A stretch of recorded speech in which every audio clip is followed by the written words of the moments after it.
महाराज श्री ऐसी कौन से पाप की क्रियाएं हैं जिससे निवृत्ति निकाचित कर्मों का बंध होता है? ये प्रश्न। निधत्त निकाचित कर्मों का बंध व्यक्ति को इसलिए होता है कि उसको जिस समय जो करना चाहिए वो नहीं करता। द्रव्य, क्षेत्र, काल, भव, भाव को देख करके क्रियाएं करना चाहिए। जैसे मैंने कहा था, अब तुम्हारे भगवान के मंदिर में भगवान का अभिषेक हो रहा है और तुम सो रहे हो। तुम्हारी कॉलोनी में, तुम्हारे मंदिर में भगवान का अभिषेक चल रहा है, तुम बाथरूम में नहा रहे हो। अब कितना गंदा कार्य कर रहे हो, तुम बाथरूम में शौच मलमूत्र कर रहे हो।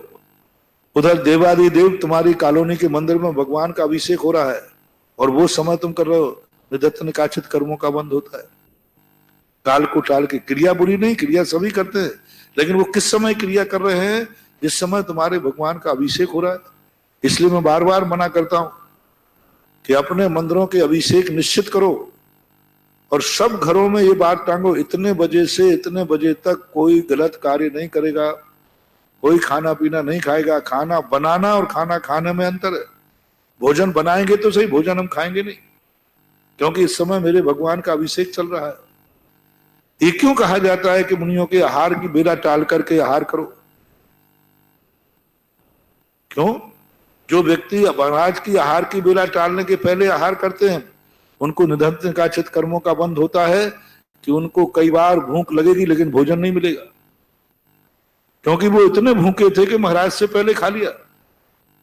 बालक थे नहीं, बीमार थे नहीं, टाल सकते थे।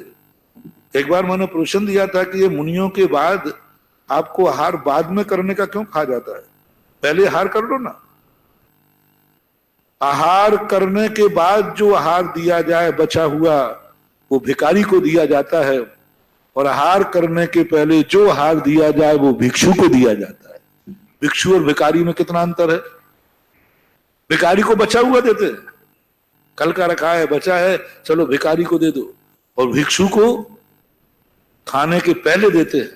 खाने के बाद जो दे रहे हैं वो मुनि को भिखारी मान के दे रहा है। कितना बड़ा दोष है।